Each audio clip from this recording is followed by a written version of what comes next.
What's going on, guys? Welcome back to an episode of Fishing with Flair. Today I have the January Lunker Box unboxing.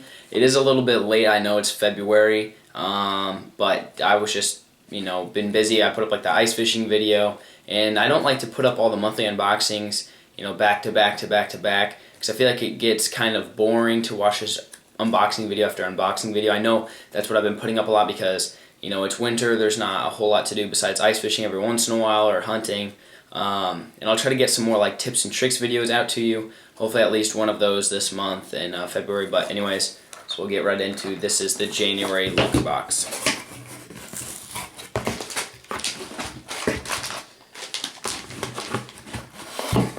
Alright, we'll start off. We have the Lunker Box sticker that comes in every box. And this one doesn't come with a card to tell you the prices, so if you're interested in the prices, you'll just have to kind of Google them, Tackle Warehouse, look them up that way. Here is a Viper Custom Lures. This is looks like a little, probably like a 2.5 square bill crankbait. You can see that this is, I don't know if it'll show it doesn't show the color on it, but it's kind of like a crawfish, like a greenish crawfish color, a lighter green and white.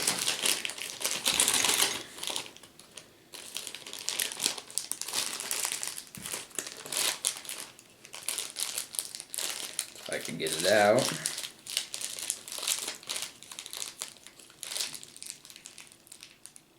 Oh my goodness.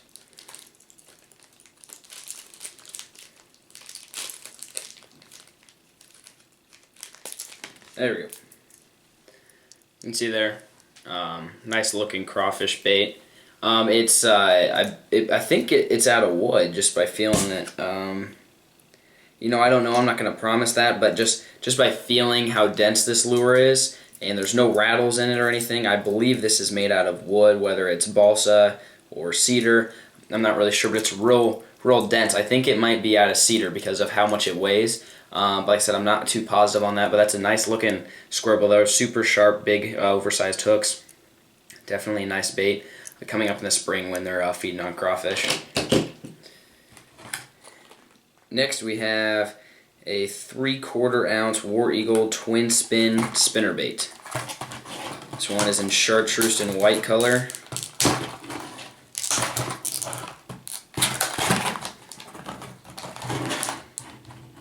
Man, I am just having difficulty with the packaging today. Alright. There we go. You can see there's kind of a football style head. You can see there it's a little oblong, and it's got these are Colorado gold blades on it, real small ones with the chartreuse and white.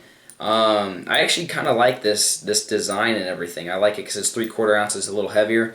Probably throw this in a little bit muddier water, not real clear, maybe just a little stained with the gold Colorados on there. That would work out really well, but it's a really interesting design. As you can see there, they have the twin blades on there, so that'd be cool. Definitely another good springtime bait, spinner baits.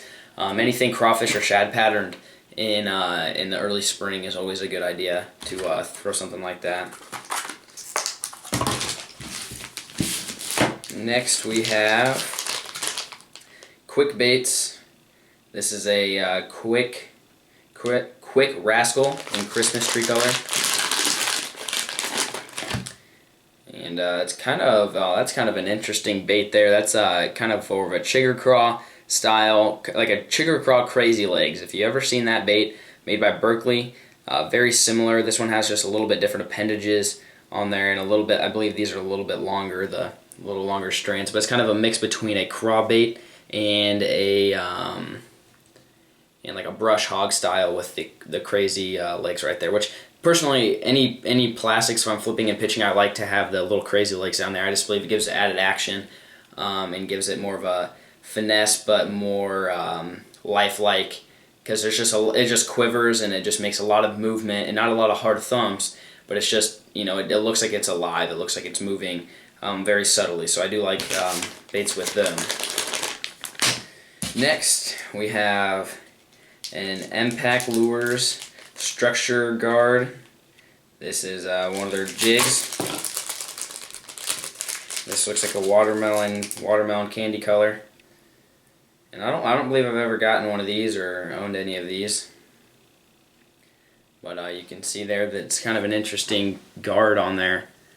You can see it kind of comes down over the hook like that, and it has the eyelet is kind of inside the bait, which helps for coming through cover and stuff like that. And it's got a nice flat head like that. I think this would be a good casting jig, skipping jig, flipping and pitching, anything like that would work pretty well. So I think it just kind of flips down like that. That's my guess. I don't know. I could be wrong, but it looks like if the bass were to bite down, that thing kind of moves like that, exposes the hook, and any trees or anything that were kind of come along right there would not get hung up on them. Maybe I'm wrong, but that's just kind of my first impression on how that weed guard works. They call it the structure guard. And lastly, we have the Big Bite Baits 8-inch needleworm in June bug color.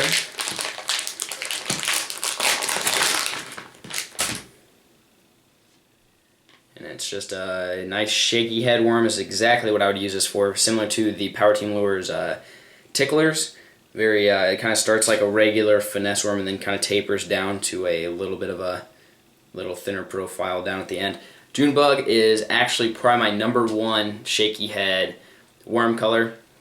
Just for my personal experience, the lakes that I fish, it's really hard to beat because I fish a lot of dirtier water, stained water. Not a lot of the water around here is really that clear, and I think the June bug sticks out quite a bit because it's kind of the darker purple and then the green flake. And the sunlight does give off a little bit of a flash, but just overall, June bug or green pumpkin, I would say, are probably my 2 go-to colors for shaky head worms. And that's probably the biggest size I would go. That's an 8-inch worm. Probably my favorite size is 6 inches, so I may cut off a little bit, but just depends on the size of the bass that I'm fishing around and stuff like that. But let's see what that comes in. A 2, 3, 4, 5 pack. Of this one. Like I said, it didn't come with a card to tell me how much stuff cost. You know, I couldn't even give you an estimate, but it's well over, you know, the $15 for sure. I definitely know that, just because, especially if this is made out of cedar or balsa, I know it's going to be a little bit higher priced, and some good high quality baits there. So, like I said, sorry that it's a little late. It's already February, but hopefully you guys still enjoyed the video. More videos to come. Hopefully some tips and tricks videos would be nice. I know you guys are wanting those, and I know I'm sure you're getting tired of these unboxing videos, and I am too. I get tired of filming these, but it's just something that I have to do, and hopefully I can get out some tips and tricks videos. If there's anything you want to learn, any tips and tricks that I haven't covered, comment them down below, and hopefully I can get that video out to you. So that's it for today's episode, and thanks for watching.